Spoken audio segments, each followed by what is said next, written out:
다 함께 사도신경 신앙 고백 드림으로 새벽 예배를 드리겠습니다.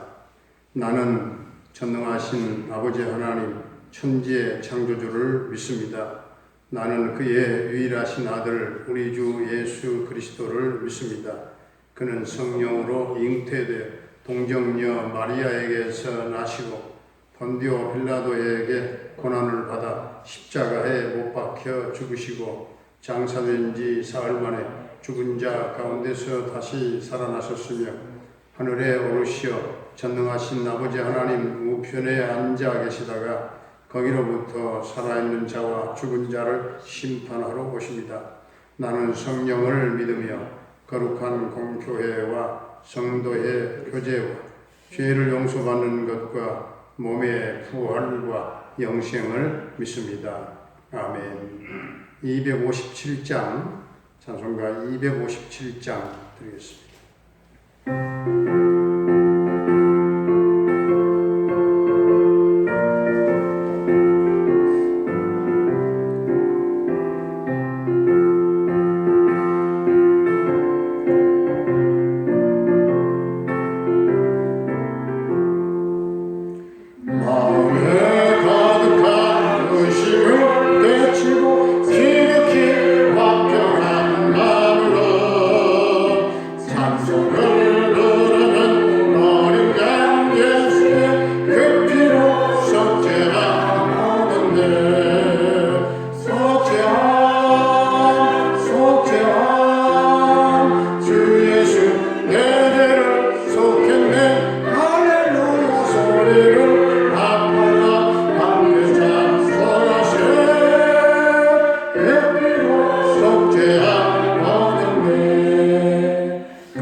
오늘 우리에게 주신 하나님의 말씀은 누가복음 8장입니다.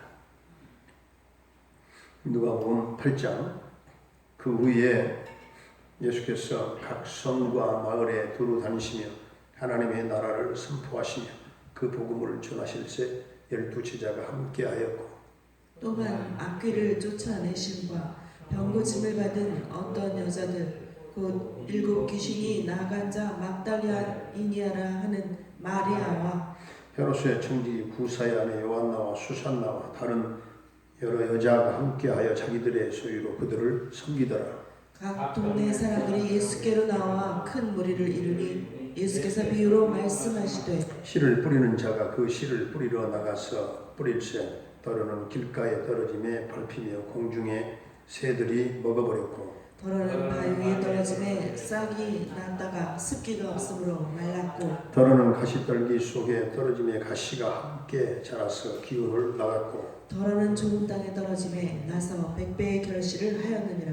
이 말씀을 하시고 외치시되 들을 귀 있는 자는 들을지어다. 제자들이 이 비유의 뜻을 물으니 이르시되 하나님 나라의 비밀을 아는 것이 너희에게는 허락되었으나 다른 사람에게는 비유로 하나니 이는 그들로 보아도 보지 못하고 들어도 깨닫지 못하게 하려 함이라. 이 비유는 이러하니라. 씨는 하나님의 말씀이요 길가에 있다는 것은 말씀을 들은 자니 이에 마귀가 가서 그들이 믿어 구원을 얻지 못하게 하려고 말씀을 그 마음에서 빼앗는 것이요 바위에 있다는 것은 말씀을 들을 때의 기쁨으로 받으나 뿌리가 없어 잠깐 믿다가 시련을 당할 때 배반하는 자요 가시떨기에 떨어졌다는 것은 말씀을 들은 자이나 지내는 중 이생의 염려와 재물과 향락의 기운이 막혀 온전히 결실하지 못하는 자요. 좋은 땅에 있다는 것은 착하고 좋은 마음으로 말씀을 듣고 지키어 인내로 결실하는 자니라. 누구든지 등불을 켜서 그릇으로 덮거나 평상 아래에 두지 아니하고 등경 위에 두라니 이는 들어가는 자들로 그 빛을 보게 하려 함이라. 숨은 것이 장차 드러나지 아니할 것이 없고 감추인 것이 장차 알려지고 나타나지 않을 것이 없느니라. 그러므로 너희가 어떻게 들을까 스스로 삼가라. 누구든지 있는 자는 받겠고 없는 자는 그 있는 줄로 아는 것까지도 빼앗기리라 하시니라. 예수의 어머니와 그 동생들이 왔으나 무리로 인하여 가까이 하지 못하니 어떤 이가 알리되 당신의 어머니와 동생들이 당신을 보려고 밖에 서 있나이다. 예수께서 대답하여 이르시되 내 어머니와 내 동생들은 곧 하나님의 말씀을 듣고 행하는 이 사람들이라 하시니라. 하루는 제자들과 함께 배에 오르사 그들에게 이르시되 호수 저편으로 건너가자 하시매 이에 떠나 행선할 때에 예수께서 잠이 드셨더니 마침 광풍이 호수로 내리치매 배에 물이 가득하게 되어 위태한지라. 제자들이 나와 깨워 이르되 주여 주여 우리가 죽겠나이다 한데 예수께서 잠을 깨사 바람과 물결을 꾸짖으시니 이에 그쳐 잔잔하여지더라.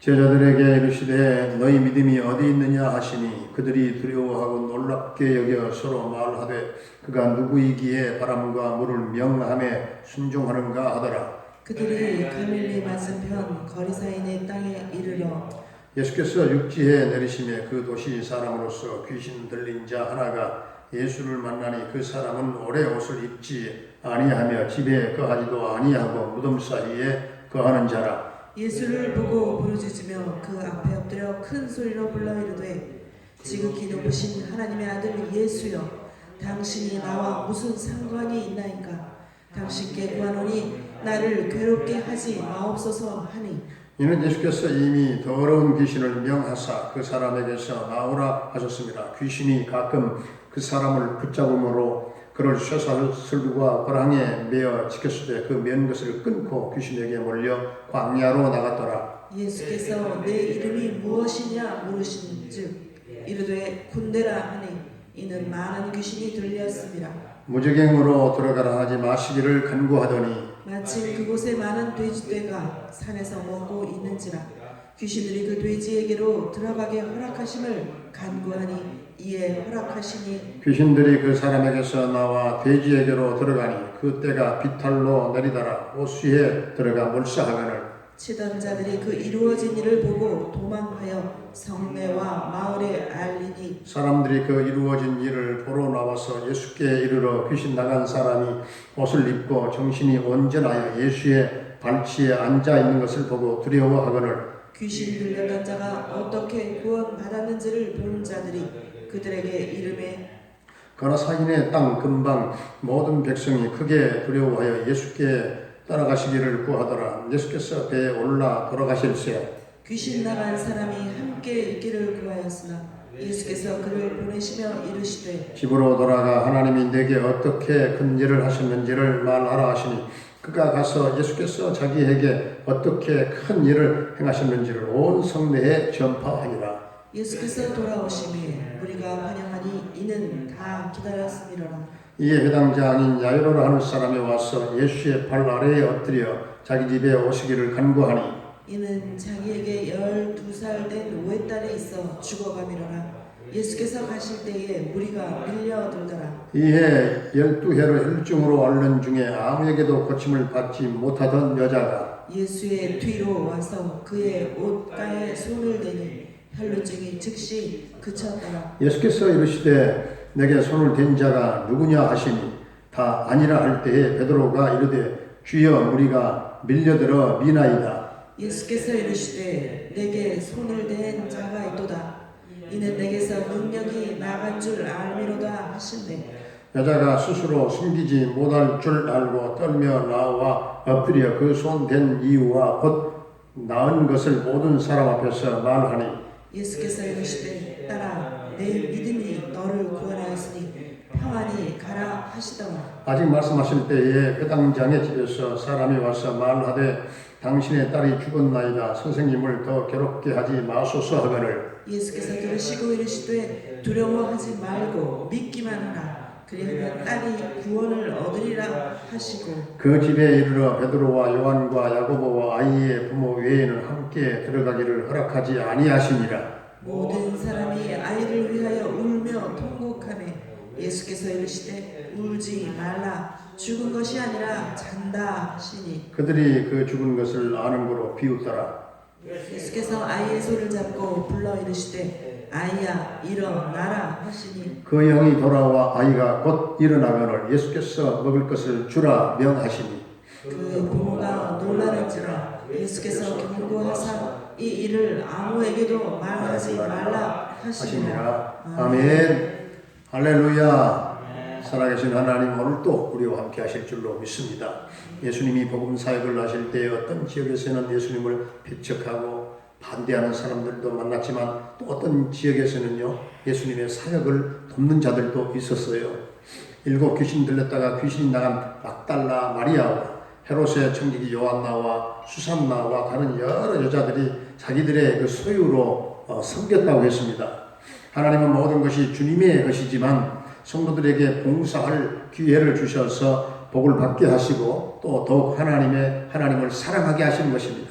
섬김으로. 그래 한 영혼이라도 구원하기 위해서 또는 주님의 몸된 교회를 위해서 열심히 기도하고 물질을 바치게 함으로써 또 하늘의 상급이 쌓이게 만드는 것입니다. 이게 성경의 원리입니다. 우리도 주님을 사랑하기 때문에 물질 바치고 시간도 바치고 봉사하는 그런 복음의 동역자들이 다 되어야 할 줄로 믿습니다. 4절부터 15절까지 예수님은 하나님 나라의 비밀을 비유로 말씀을 하시는데요. 오늘 누가복음에서도 씨 뿌리는 비유를 말씀하십니다. 우리 동명교회도 밭도 참 좋은 땅이 되어야 할 줄로 믿습니다. 우리 성도들의 마음밭도 참으로 좋은 마음밭이 되어야 할 줄로 믿습니다. 그리하여 반드시 30배, 60배, 100배의 결실을 맺어야 할 줄로 믿습니다. 예수님은 비유로 말씀하실 때마다 귀 있는 자들은 들을지어다 말씀하십니다. 12절 말씀을 보게 되면은 길가에 뿌려진다고 하는 것은 마귀가 그 말씀을 그 마음에서 다 빼앗아서 구원을 얻지 못하게 한다 했습니다. 우리의 마음이 사탄 마귀에게 빼앗기지 않기 위해서 늘 깨어서 우리가 기도해야 될 줄로 믿습니다.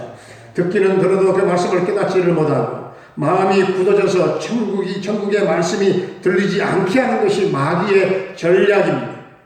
오늘 16절부터 18절까지 등불과 등경을 통해서 주님의 빛 아래서 다 숨길 것이 하나도 없이 다 드러나게 되기 때문에 어떻게 들을까 스스로 삼가라 말씀합니다. 오늘 19절 그 다음 21절까지 보면 주님도 가족 관계를 굉장히 중요하게 여겼어요. 가족 관계. 예수님은 육신적인 그 혈연 관계를 무시하지 않았어요. 그럼에도 불구하고 육신적인 그런 혈연 관계보다도 더 우선시 두어야 되는 것이 하나님의 일이요, 하나님의 사역이요, 하나님 아버지께서 주신 그 사역이라는 거죠. 결코 육신적인 것이 하나님 나라와 주님의 사역보다도 앞서가서는 사실 안 된다고 하는 이 중요한 나는 양보할 수 없는 그런 신앙의 원칙을 사실 말씀을 하고 있는 것이죠. 오늘 22절부터 저 뒤에 55절까지 보게 되면 예수님은 권능과 아주 기적을 나타내십니다. 오늘 24절을 보니까 제자들은 풍랑을 만나 주여 주여 우리가 죽겠나이다. 광풍을 만나 두려움에 떨면서 배 안에서 평안히 주무시는 예수님을 흔들어 깨웠어요. 두려워하는 제자들에게 너희 믿음이 어디 있느냐 말씀하시면서 바람과 물결을 꾸짖으실 때에 잠잠케 되어지는 그런 놀라운 기적을 일으키셨습니다.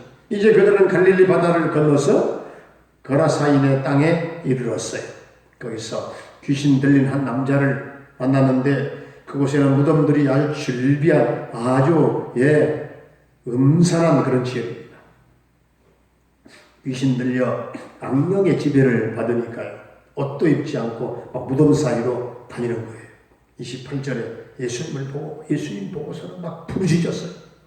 지극히 높으신 하나님의 아들 예수여, 당신이 나와 무슨 상관이 있나이까? 당신께 구하노니 나를 괴롭게 하지 마소서. 이 거라사에 이 귀신 들린 사람은 남을 해칠 뿐만 아니라 자기의 몸도 막 긁고 막 해치면서 또 귀신이 그를 광야로 내몰았기 때문에 그 무덤 사이에서 밤낮 소리를 지르면서 지나가는 사람들을 해치려고 막 달려들었어요. 악령에 사로잡힌 사람들은요, 다른 사람들을 막 넘어지게 하고 엎드려지게 하고 막 소리치기도 하고 예수님께서 내 이름이 무엇이냐 물었을 때 군대입니다. 군대라고 대답했어요. 군대는 한 군단을 말하거든요.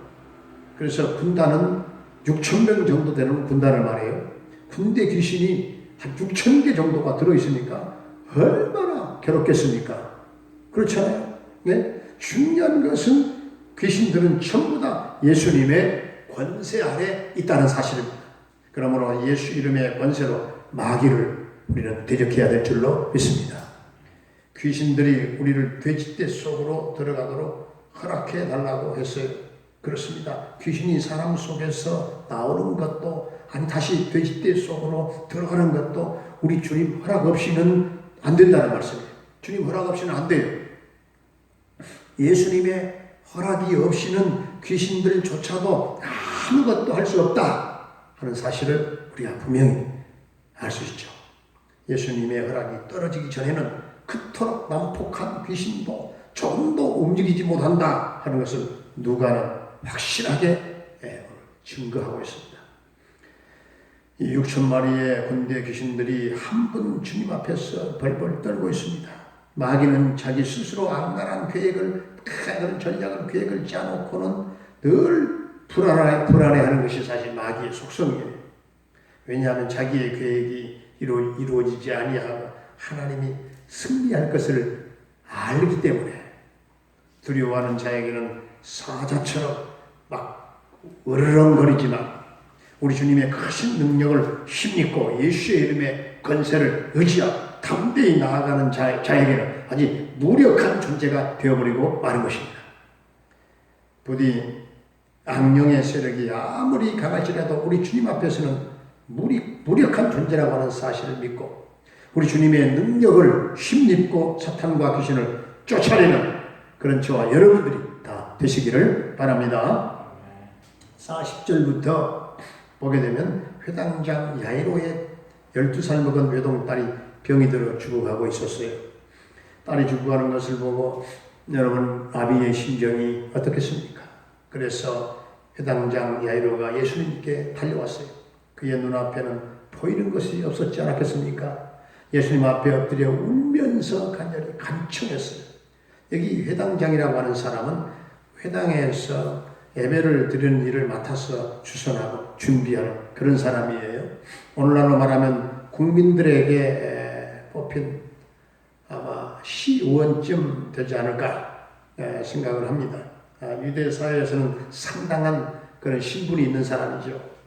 그런 분의 12살짜리 외동딸이 지금 죽어가고 있는 것입니다. 회당장 야이로의 집으로 가는데 수많은 사람들이 막 붐비고 있어요. 그때 12년 동안 혈류병에 걸려서 고통당한 여인이 예수님의 옷가에 믿음으로 손을 댔는데 그 즉시 그 여인의 고질병인 혈류병이 치료가 되었어요. 예수님이 아직도 말씀하고 계시는데 회당장 집에서 사람이 와서 당신의 딸이 죽었습니다. 죽었다고 말했을 때 예수님은 두려워하지 말고 믿기만 하라. 그리하면 딸이 구원을 얻으리라. 54절에서 예수님이 손을 잡고 아이야 일어나라 이렇게 명령했을 때 아이가 곧 일어나는 기적을 보게 되잖아요. 예수님은 시종일관 제자들에게 무엇을 강조하셨나요? 믿음을 강조해요. 여기서 믿음을 보신 것입니다. 믿음을 강조하십니다. 믿음이 중요하다는 것입니다. 믿음이. 어떤 상황 가운데서도 우리는 믿음을 잃지 말고 주님 앞에 끝까지 믿음을 인정받는 자로 우리가 살고 섬기고 주님 앞에 믿음을 우리가 인정받고 승리하는 저와 여러분들이 다 될 수 있기를 주의 이름으로 축원합니다. 은혜로우신 우리 아버지 하나님, 주님께서 구원받은 택한 백성들에게 봉사할 기회를 주시고 축복받을 기회를 또한 주신 은혜를 감사드립니다. 한 영혼이라도 구원하기 위한 영혼의 그 사랑의 열정과 몸된 교회를 위한 섬김과 충성과 헌신, 하늘의 상으로 연결되게 하시고 우리 교회의 밭이 참으로 좋은 옥토가 되게 하시고 우리 동명교회 성도들의 마음밭도 언제나 옥토가 되게 하시고 30배, 60배, 100배의 결실을 보게 하시고 군대 막이 아무리 강하다 할지라도 우리 주님 권세의 능력 앞에 혼비백산 7길로 도망가게 하시고 우리 성도들 모두가 다 인생의 거친 풍랑이 일어나도 바다와 풍랑을 잠잠케 하시는 주님을 바라보며 두려워하지 말고 믿기만 하는 성도로 주님 앞에 믿음을 인정받는 우리 성도들의 삶이 되게 하여 주시옵소서. 아버지 하나 오늘도 우리 성도들의 모든 가정, 생활, 직장, 일터와 사업장을 축복해 주시기를 원합니다. 너무나도 하나님 아우성을 자영업자들, 소상공인들, 하나님의 모든 또한 사업체들이 사라져가는 아버지 하나님 또한 때는 파산을 겪고 경제적인 타격을 입고 너무나 어려운 때를 맞이한 이 코로나 시대에 성도들에게 하나님이여 모든 경계에서 일어나게 하시고 회복되는 주님 은총을 베풀어 주시옵소서. 사랑하는 우리 노부모님들의 주님 남은 일생을 안아주시고 품어주시고 축복해 주시고 위로하시고 영혼의 기쁨과 놀라운 평강의 은혜를 주님 나려 주시옵소서. 우리 자녀들의 앞길을 주님 평탄하게 인도하시기를 원합니다. 시대가 어렵다고 해서 저들이 꿈을 잃어버리지 말게 하시고 환상을 보게 하시고 하나님 비전을 품고 믿음으로 도전하며 담대하게 전진하고 도전하며 승리하는 우리 자녀들이 다 되게 하여 주옵소서. 특별히 수험생들, 수능생들 이 시험이 얼마 남지 않았는데 주님 사랑하는 저들을 도와주셔서 모두가 승리의 노래를 부르게 하여 주옵소서. 아버지 하나님 병마로 말미암아 고통 겪고 있는 사랑하는 성도님들 주여 한 분 한 분 주님 치료하시고 주여 병 낫게 하시고 주님 온전케 해 주시기를 원합니다. 군대에 가 있는 영준이 한결의 군생활을 안전하게 지켜주시고 저녁 때까지 저 두 아들과 주님 함께 하실 줄로 믿습니다. 캐나다에 살고 있는 청창석 집사님과 그 가족을 지켜주시고 형통 대성케 하시고 평강 승리의 소식이 오늘도 전해지게 해 주옵소서. 우리 김경미 목사를 비롯한 푼타칸탈라 교회 모든 선교사님들의